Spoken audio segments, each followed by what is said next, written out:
different points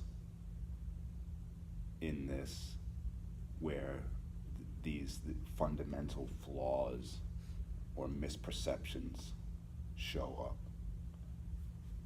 And a big one is identity.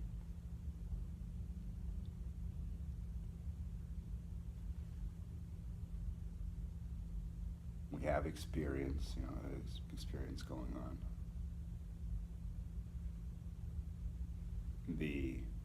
The aspects of it that, we spoke of the sensorial ones, and then, the internal things that are going on. Somewhere within that, we find identification.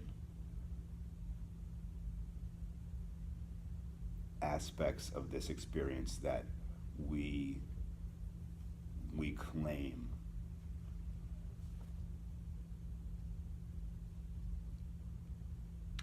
When we draw a line in the sand, there becomes, like, now there is a space for conflict. I can believe in, I do believe that animals should not be abused. When I draw this line and I take a side, there may be people that abuse animals and people that don't. When I draw this line and I become identified with this concept that animals should not be harmed, now when life shows up as it does and abuse is part of it, if I place a large, so like there's activists for these things, and which is great, there's every space needs to be filled. But I bet you the activist has a very hard time with the witnessing of, or not even the witnessing, but the knowledge of the fact that this animal harm is happening. They have a very difficult time, and it's because of the position taken. This almost is not this is a difficult analogy to get behind because it's moving into morality, and we're very much believed in our morality, and it would be very hard for anyone to say, of course, like I use this animal cruelty thing. It would be hard to say, yes, of course that's wrong. Of course these people are wrong. And we're right.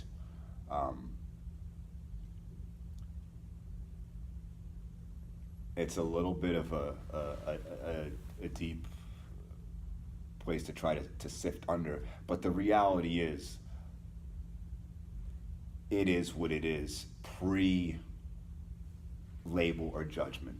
I'm judging the way that this experience is.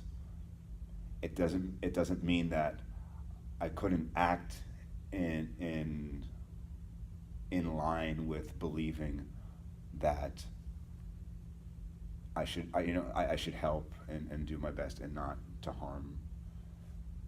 But the fact that it is what it is, and going against that internally because of the position I chose and for my identification behind, those deep identifications that go against the grain of what is actually happening can cause a lot of internal struggle and pain. I'm not saying to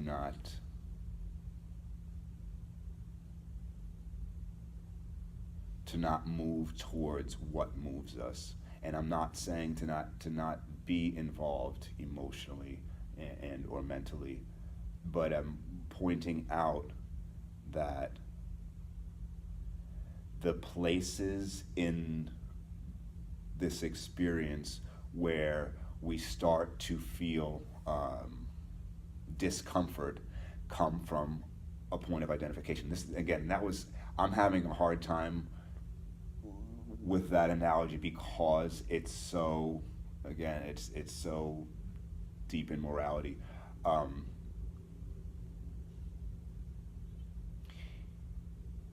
if at any point any of us in our own experience in life, whatever we're doing, if we start if you we start to feel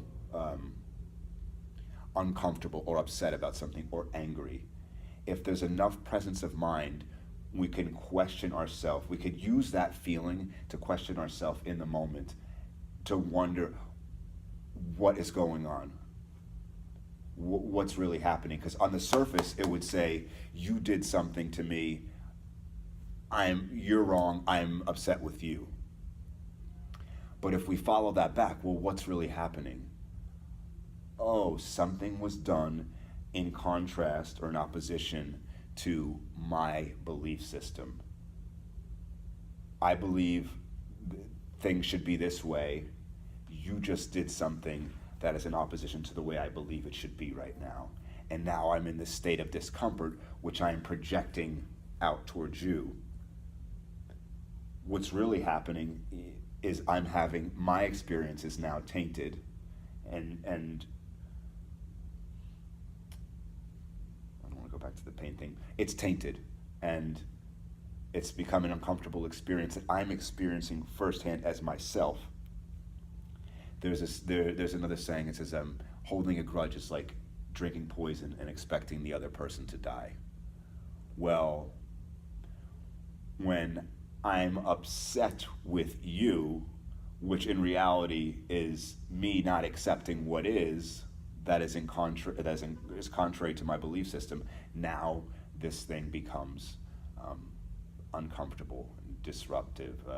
I'm experiencing like a state of agitation because my belief system, which I am in identification with, has been rattled.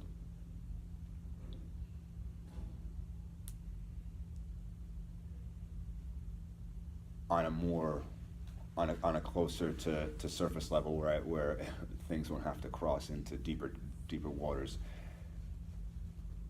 we can become very believed and identified in our roles that we play in life. Mother, father, brother, sister. We could take on those roles and believe. I mean, they're natural roles to take on, but we become believed in them to say, "Oh, I am this. You are and you were." Before assuming those roles, you existed and you were what you were. And we'll say parenthood. Before having a child, you were whatever you are, you were. Post having a child, you still are whatever you are and whatever you were. Your role may change in this experience, but fundamentally you're still the same. Whatever I don't know exactly what we are, but whatever we really are, you're still always that. You know, we put on uniforms, and we become believed in our uniform. You know, and I don't need anything. You know, a chef, you could believe like that's what you do. You put on this thing, and you believe, you walk through life with this identification of, oh, you know, I am this. Now,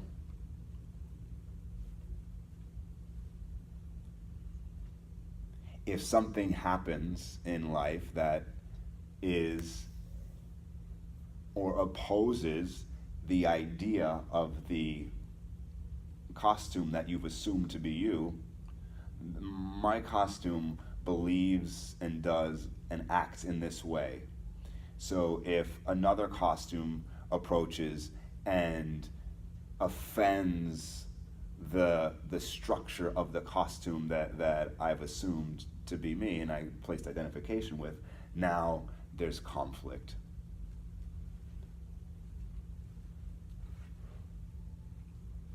We all always exist pre-identification. We're always here. Our identifications change throughout this. We have multiple identifications and they constantly shift. But while we're in a current situation, we'll be overly identified with whatever it is at the moment. And that's why I was mentioning hindsight, because when we look back on these things, we could, go years back. Oh, somebody, when I'm a kid, somebody says, oh, your bicycle is stupid.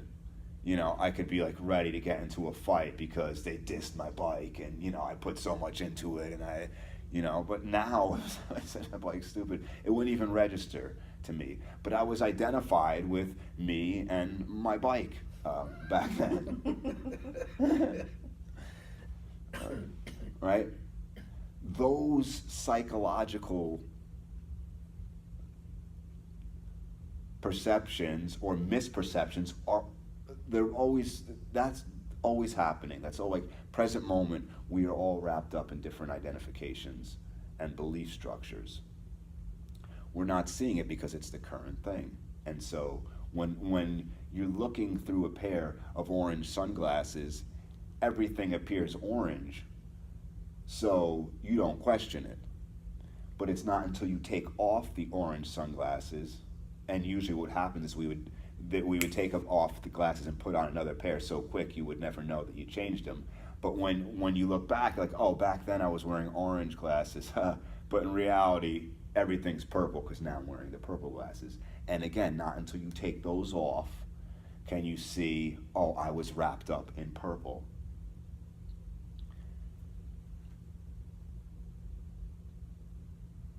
So to get to the point of being able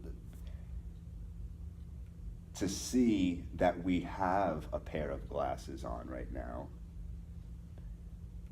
it takes self-honesty. Like, we have to be honest with ourselves.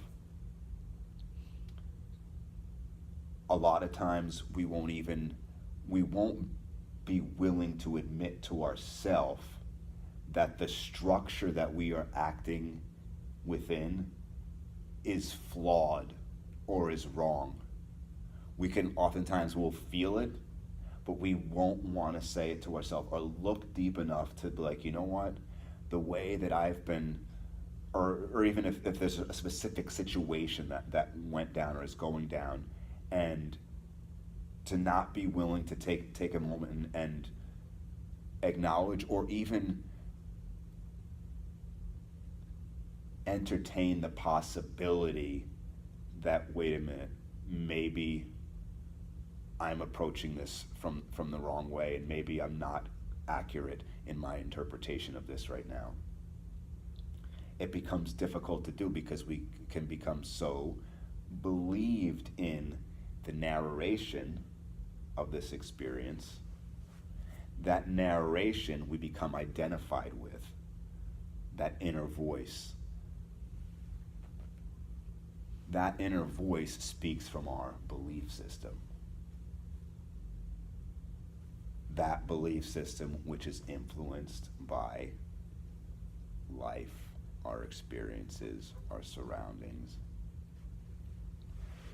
which is always changing. It has, usually there's its core, we have our core beliefs, and then the other satellite beliefs around it that change.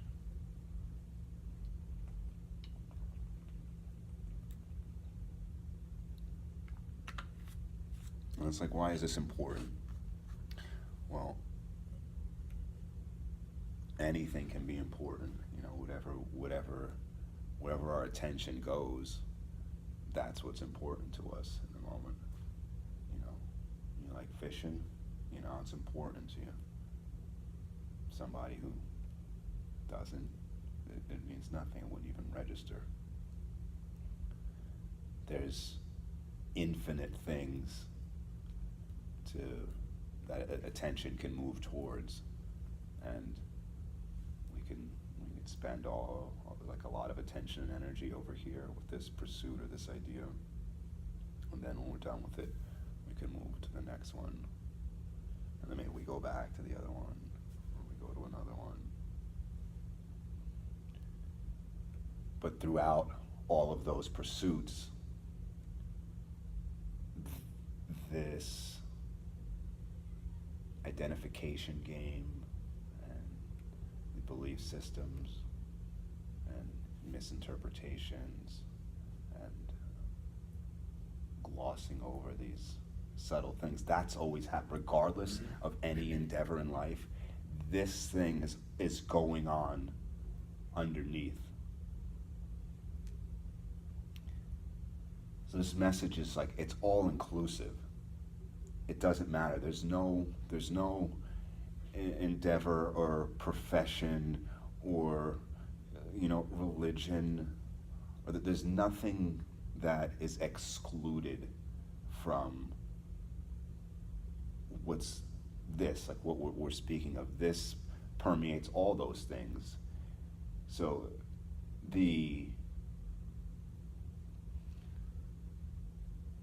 wherever the storyline is going, it doesn't matter.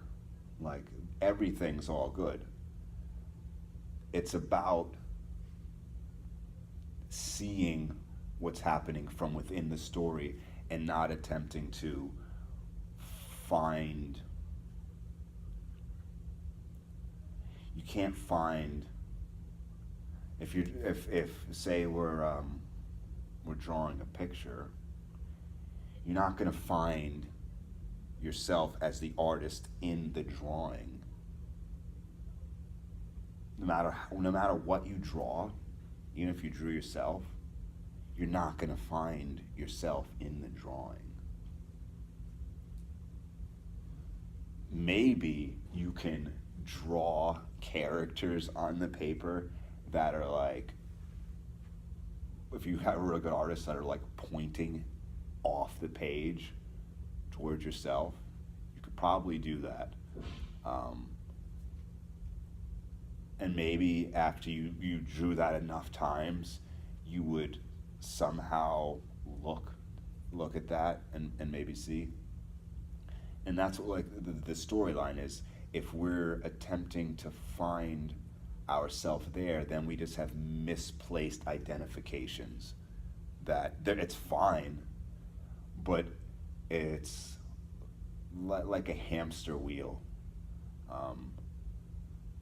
or even better, say like if we were in a maze and you're a rat in a maze, and then you get the cheese, and then you go off to go find like the next one. Always like looking for the next thing. You never be able to settle home and be fully content, because really, like, we're looking to find a home to settle right here, but we're conditioned to look for it in what's being drawn. We can't find it that way.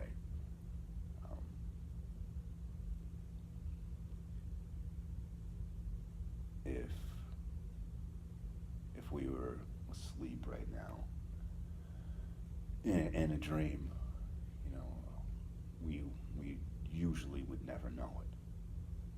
But if in the dream there was a character and he or she says to us, like, hey, do you guys ever notice how we can be in one place and then all of a sudden it switches to another? Or, I could be, one person's here that you haven't seen in 20 years, and then they turn into somebody else. Did you ever notice that? And at first we would probably like, what? Like, I don't know. I don't notice that. Because that's the way, dreams work. You won't catch on to it. But if it happened enough, at one point you might go more from just because like our conceptual mind will answer that question before it actually really looks. You know, like I'm saying all these things, and it's like, oh, it could be the mind can kind of like hijack it and say, oh, well, yes, I agree with him, or yes, I don't, but not taking the time to look from within the own experience. So if we're dreaming and we get the, you know, that person is pointing at these things in this dream, if at some point we do take our attention back away from the drawn out picture and don't be so entranced in that and pull back and for a moment see, oh yeah, you're right. I was just in my third grade, you know, math class, and now I'm out in the woods. I never, you know, walked or how did I? Wait a minute. There's something not in alignment here. The continuity's off. Wait a minute, and then like, wait. Oh, I'm asleep right now. I'm dreaming. I didn't see it. Like what? And then that's funny. How did I not notice that? It was so obvious. But I wasn't paying attention to the subtle things because they were just a given. Like I wouldn't question them. Why would I question them? That's the way life is. I'm not going to question that. But once you do, oh, now I can see.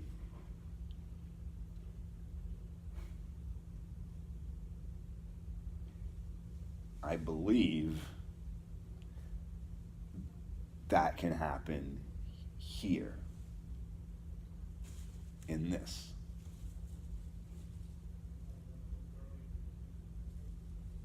Because I am aware that those things that I spoke of, I'm aware that they're happening because I've seen them happening and I've experienced them happening.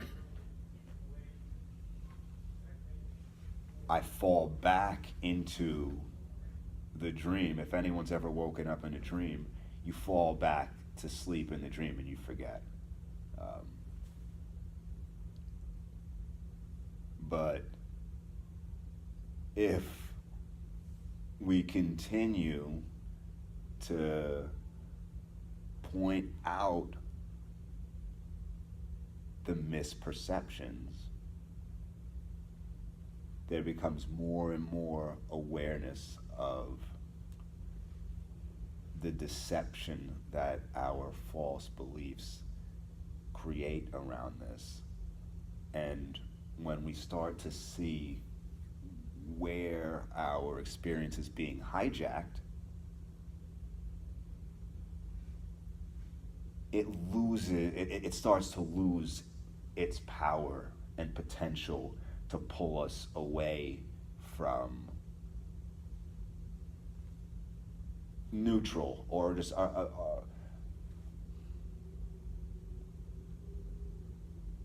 I've been told that the word peace has been tainted for certain generations of people because of like how things were in like the I don't know if you've experienced 60s or the hippie states. I was using the word peace, and some people were finding that to be a little off-putting for them, so I was trying to find a word. But for me, peace, it just means like the absence of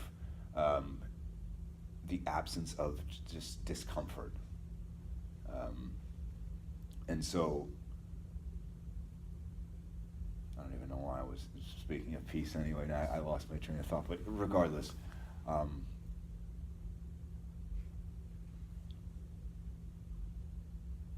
that's what's here.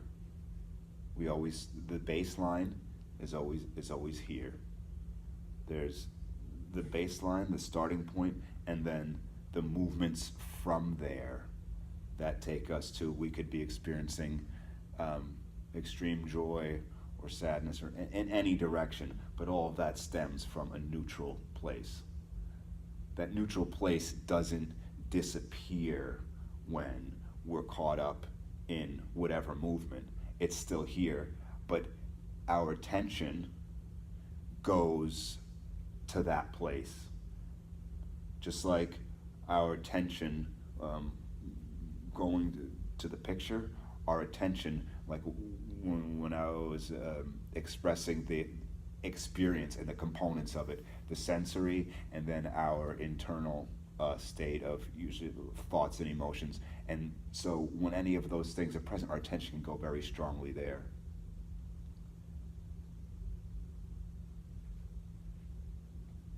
That's what I was getting at before. So when we are not so heavily believed in our beliefs and our story and our perception, the attention, which for most of us is like a, a moth to a flame, we can't stop it from going to, this place of a high emotion arises, we can't stop it from going there. It goes there, and it's very believed in it. But when we start pointing out these fallacies in our perception, the power of the flame to pull the moth there becomes lessened, and the duration isn't as long, the intensity isn't as much there, because there begins to become some presence of mind to come to the present moment and acknowledge what's happening here. Again, versus that hindsight point, the hindsight starts to become present moment understanding. And if we remained fully present at all times, the things that pull us off our center, that we get upset about, and where we experience discomfort in life, it would not have the power to take us away. It's the fact that we lose our presence and get wrapped up in these things, these movements. That's where our, strife comes from. We still, in this experience, we still experience physical pain and discomfort, but psychological pain and suffering, that is relative.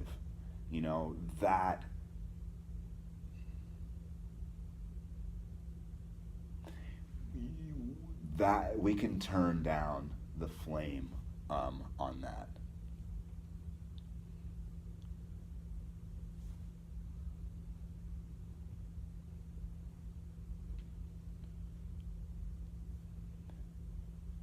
Our language, the language that we use and the way that we use it,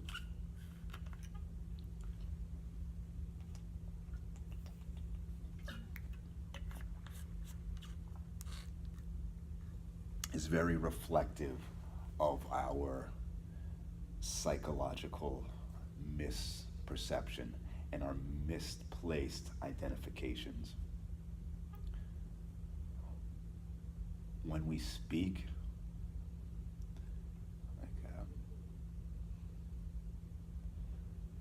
I would say normally,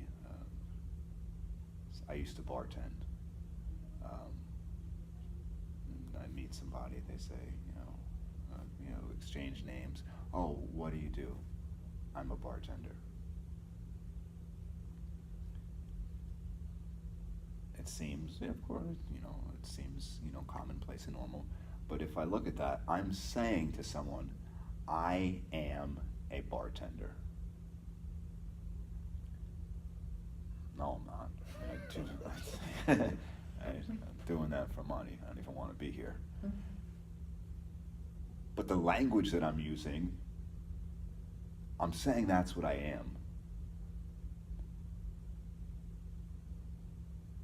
If we listened to a lot of music, it constantly reinforces ideas and misperceived ideas. A lot of them, music has changed, but I'll speak of, it's with all of them, but you can notice this back with oldies music. This particular example I'm going to use. They're very much love songs, very much about usually a man interested in a woman or a woman interested in a man. And in these songs, the singer will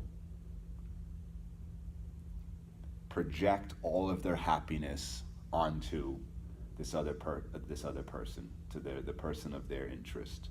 They will say, you know, you are this to me, and without you, I have nothing, and I am, you know, I need you, I want you, and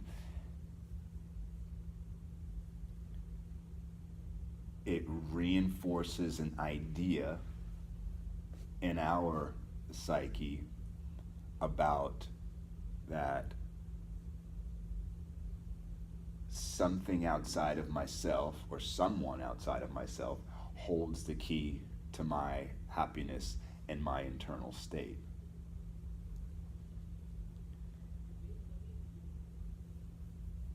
It becomes something that we all believe, and it's normal. That's normal to think for the way that we are in society, that, oh, you know, I merge with this other person, and, you know, the happily ever after story that we hear all the time. It becomes a normal belief, which actually is in opposition to the way that life unfolds. We've all heard that story. We hear it over and over, and it's constantly reinforced. It's part of the story.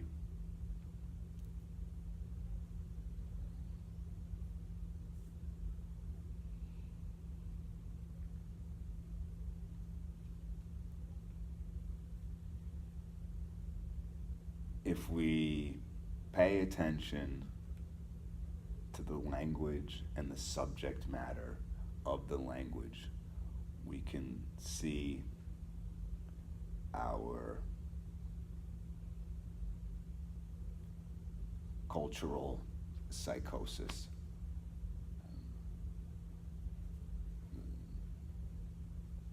That was an example I used. You seemed like older music. I didn't even really want to talk about modern popular music. And I'm not getting down on music. I'm just using this as an example to see how we get attached to certain things. And even so, when we hear a song, we will attempt to, or it'll just happen on its own, that we will identify with it. We will go back to an experience within ourselves. Say there's a song about a relationship, say a relationship that went wrong. There's space there for us to go and identify with a previous relationship we have, and then that will rise to the surface while listening to this song that describes, it's an attempt at describing the way life is, but it's not describing the way life really is. It's describing our misperception of it, which is so commonplace that it seems like a normal description of reality, but it's not. It's a reinforcement of fundamental flaws.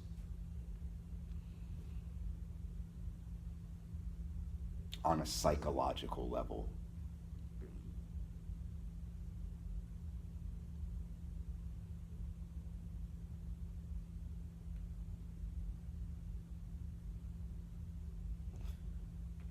It's easy to get lost and wrapped up or fall back asleep in the dream because it appears that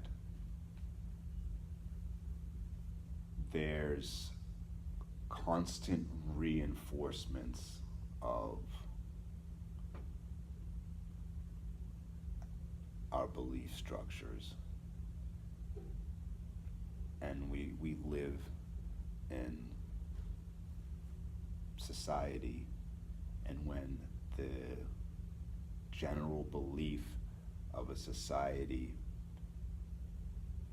is something that is off the mark, society is always going to reward and encourage that behavior and that understanding. And so to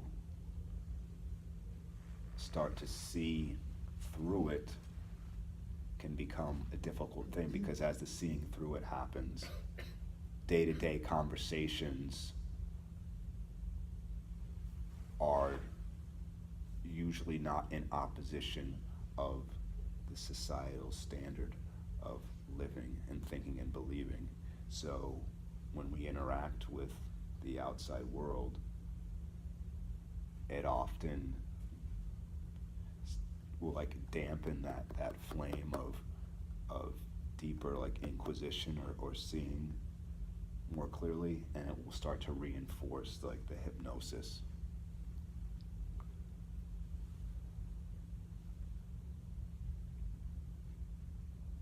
And I'm also not saying that any of this is true. I believe it to be, but I'm more saying all of this to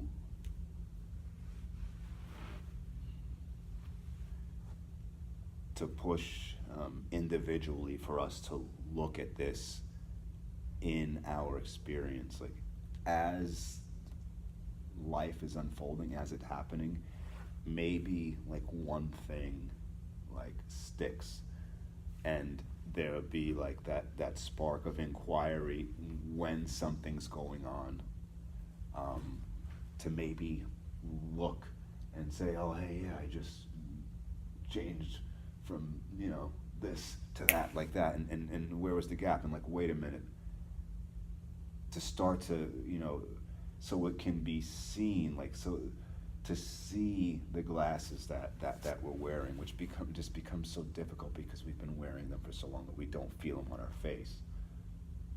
But if somehow we could get, something can get us to put our hands here and feel like, oh, I thought that was my forehead, but wait, that's not quite right, and like, oh, even if they suck back on real quick, if you just see them for a second, and they go back on, you're like, and then you can come back to remembering, like, wait a minute, I know that this seems this way, but I know I saw that I was wearing a pair of glasses, and then maybe I can, oh, I feel them, they're still there, maybe I can't get them off, but if I can come back every now and then to start to remember,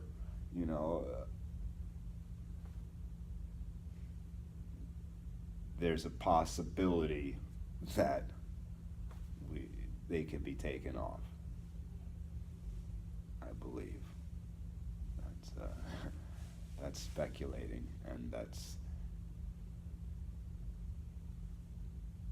wisdom teachings throughout time point to this. It doesn't matter where geographically this understanding is, it always comes back to the same thing.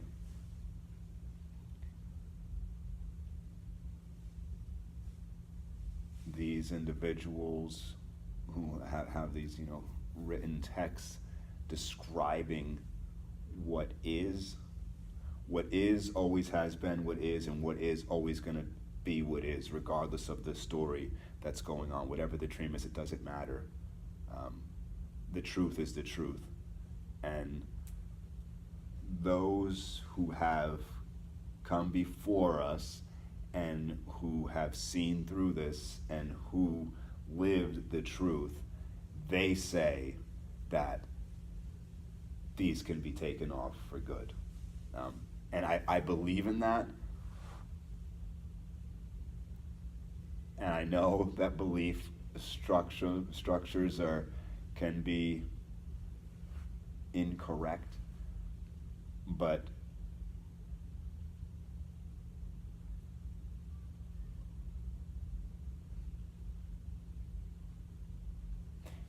if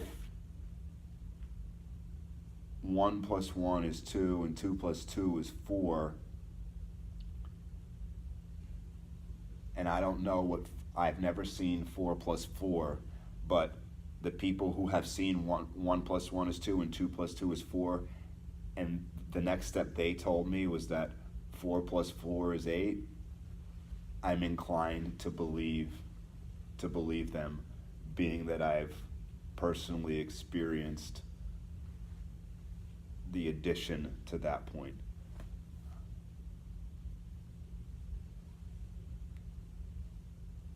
So I'm really just reconciling the fact that there's a belief that these can come off for good. I don't know that for sure.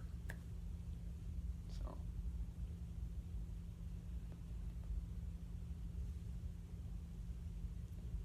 You guys, you got anything? Take in.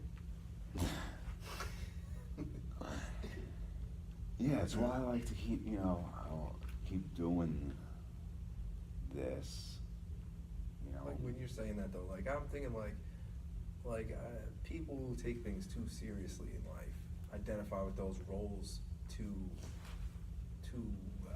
I should say strongly. They get taken to that other place out of like center. And they're like, those are the ones that seem lost. I feel like, what do people say? Don't take life too seriously and you'll be fine. People who do, they're the ones that seem to have a lot of struggles out there. Identify with those roles too much, and they get pulled in directions that might lead to unhappiness or whatever. But if you just relax a little bit, whole thing takes You've got it all figured seriously. out. That's, I mean, I don't know if that's gonna enable you to see the truth, but you maybe won't be dragged off in those areas as much.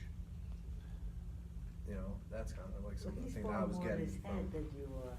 Well,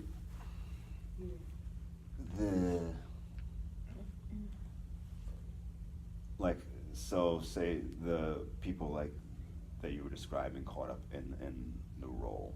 Let's just take, for example, like a soldier. Like these guys are like, their minds are like conditioned from when they get into the army to do a specific job. They believe in that job. That's what they are. They're, that's the mission. They're taking life way too seriously. Like there's nothing that serious in life that you need to go out there and perform some kind of, just say murder on somebody that you don't know, just because somebody told you so in a pursuit of something that you have no idea of what it is. Like, if you really just came back and were like, relaxed and thought about it, like, what am I doing right now? Why would I harm another being because I'm in this role or this is what's expected of me? Just pull back, and you're being dragged off. Pull back and don't take life so seriously. Maybe you wouldn't do something that might harm another, and psychologically later on in life that's going to affect you somehow. It's going to put you in a bad place, and you'll have emotional damage if you didn't take it so seriously. You didn't get pulled off, it'll be all right. That's just an example, I feel like. Yeah. One thing. So, and it's a good example, but it's also at the same time an extreme example, like the deep identification, that a very hardcore soldier would have. That's very extreme. That's very deep. Is that deep though? I mean, I feel like that's what most people are maybe conditioned to do when they go. Oh, and then again, there's people that don't take it so seriously. They're just doing their job, like he was bartending, Yeah. he's pouring the drink, they're shooting the bad guys. And Yeah. See, They're identifying with the job. And fully immersed in it. Yeah. They're totally believing in it without actually using their own mind, though, I Right, feel like, to yes, make just a automatic. proper decision. Just, Doing what they're told to do. yeah. And I feel like that'll put you in a bad place, maybe.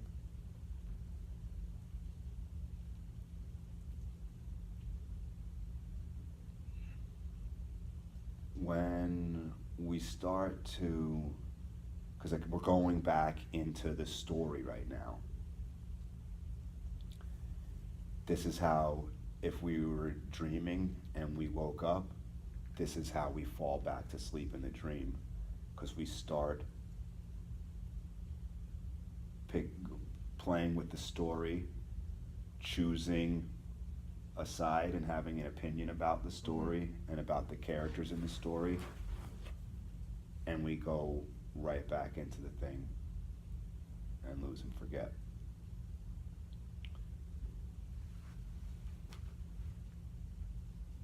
the identifications that are more being spoken about, and that's why I said that's extreme. That's fine, and that's for other people have that. But there's the subtlety of the identifications. Like in that moment, you were believed in your belief on the fact that that person would be more lost or more like, oh, these people are wrapped in that, and some people could just come back and chill. Well, that's a personal perception of yours. It's not right or it's not wrong, but you would, in that moment of speaking, you believed what you said to be true. I was just trying to make a point, like as to what you were saying, you were pulled in this direction because you identified with a role. So if you identified too hardly with that role, you're out of that center where you said where everything is. That's basically what I was saying. I could use any kind of example. You know, if you didn't identify so hard with that role, you would be more at peace. Like, don't take things in life too seriously. Don't take your roles too seriously, because it'll pull you from the truth, which is here. It's not going to lead you to what you're looking for. That's at least what I thought you were saying. Yeah.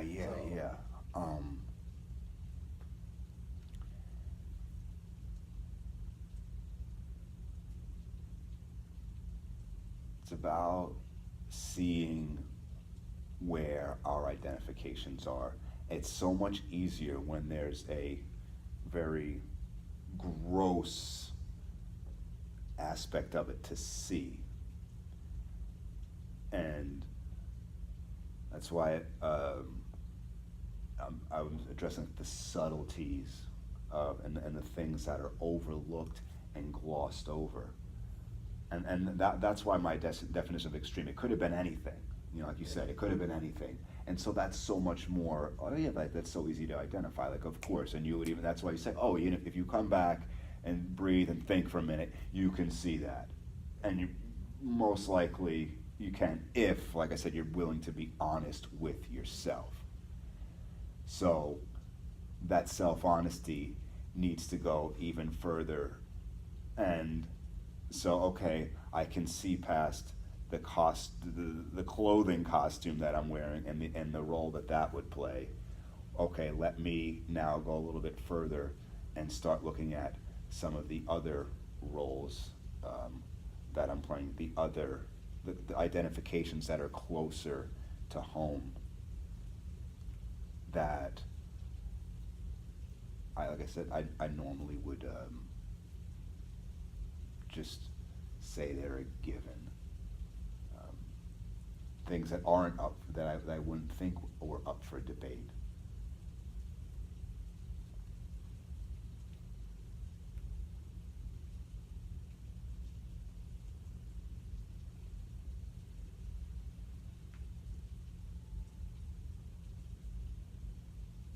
Yeah. So you're saying that my example was extreme, but let's just say a baker then. And that guy so identified with being a baker, he's the best baker in the world. But being the best baker in the world, this guy might be miserable because he spends his days in the kitchen sweating every day.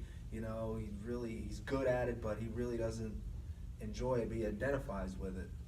You know, and he's focused on it. But if he just like didn't take it so seriously and pulled back and said, hey, I'm a baker, but I'm not, everything in my life is towards that, or, you know, I don't strictly identify as that, maybe he would find more happiness and be more centered and enjoy life around him instead of just, you know, just like a pizza maker that we know, you know, the guy, money, focused. And, you know, I'm sure, like, he didn't have the best time doing that. He has a business, you know, he's running it, he's making pizzas, everything he did was about money. Everything loves money, this, that, and the third. But does money make him happy all the time? No, like, don't take it so seriously. Just pull back a little bit. What's the difference in the two examples that you just gave? Actually, they're both extreme though. They're like all focused and totally identifying in that role. Right, so Yeah, it's the like, same. yeah, I guess so. Yeah. Yeah, There's no middle ground. Like, and I'm just thinking when you say identify roles, I'm just thinking of people who are totally identified in life with their role. There's no like middle ground with them, you know. You ever meet those people? They're just so serious about what they do, and they take life way too seriously. There's no breaking from the chain or the routine. It's like this has to be all done this kind of way, and you know, Okay. straight kind of person that, this is my opinion, I guess. I feel like they would not be a happy person, but again, that's my belief, so that could be flawed, so. well, Because I know that wouldn't make me happy. You know, everybody's got their own experience, but I know that that would not be for me. well, so maybe see this. So there keeps, the place you're going to, you keep going back to the place of a critique of what, the way other people are doing something. So they're doing something, acting on the way life's presenting itself to them. Their, however their thought patterns are going, their belief systems, however they've been conditioned, and they're acting that out. You can see that from your vantage point, and maybe they can't, because they're in it. Mm. So, forgetting about, because this has nothing to do with anybody else, except, for you. Nothing has anything to do except for me. So it's like to be able to see with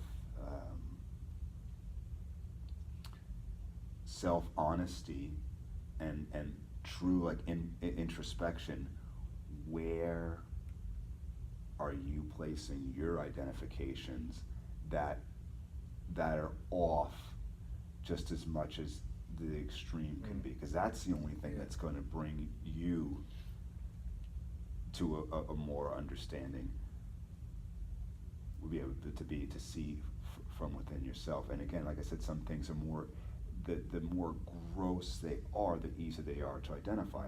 I mean, listen, an example, your father, would you normally even take time in your life to question, well, is that what I essentially am? Or is that a role that I'm enacting based on the way that life's showing up to me? Like I said earlier with parenting, you were who you were pre-children.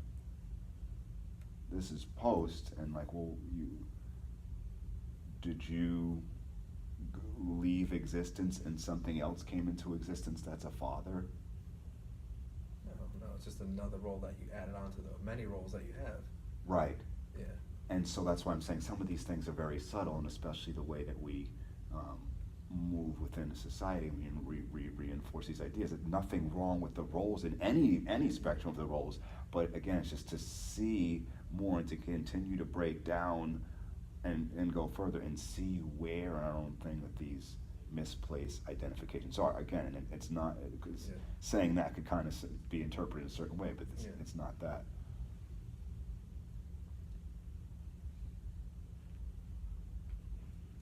Well, I'm just bringing up an example, like, for people who identify with those roles, let's see, say or a mother identified as a mother. She had her children, this is what she did her entire life, raised the kids, now the kids are all grown up and gone. Mentally, she's still stuck as a mother and has nowhere else to go, because that's all she identified with in life. She's possibly gonna be depressed for a long time unless you could find another role to take up, or people get, I don't know. That's bad what I'm stuff talking happens. about. They were married, now she's unhappy and the father's unhappy, and the divorce happens because their roles are all messed up. They don't know what's going on, and it's just like what they identified with is like crushing their existence now. And do you always have to find another role in order to fulfill that inner need? What can you replace a role with? Do you always have to have a role? Can you just be? I don't think there's anything wrong with the role. It's the identification with it, the over-identification with it. Like you said, listen, when life shows up for you to be a parent, of course you parent and you do your thing, but Yeah. when the over-identification with the role, like you said, the empty nest syndrome, once they leave, now you're in this place of discomfort because you believed that you were your role. Mm-hmm. Now your role it's still there, but it's not enacted the way it was before, and now you are lost. Your identity has been stripped in a way, and now you're grasping for another identity. If we can acknowledge ourselves pre-identity and allow roles to move and enact, there's nothing wrong with the role. But if you were in a play and you put on a costume and you forgot that you were doing a play, and you left and you went out in life and you were acting as that character because you believed it, your life would be drastically different. And if somebody told you, hey dude, don't you remember the play? You're still in the costume, you're really, and like, oh wow, what the hell, and you could take off the costume. Once you see that though, you can put the costume back on and it's fine. You can act in every way you want. But it's when the over-identification with the roles, that's where the issue comes in. And what we usually do, because the way that we're geared is we will, once one role is disrupted, we'll try to jump to another one. And that's chasing the dragon. That's not going to allow you to land. You always have to keep jumping. We want to land and come home. Home is pre-identification. And we have to go. I'll set up the alarm, cause I have a book here. Oh, yeah. All right, we'll see you next time. Hey, take care.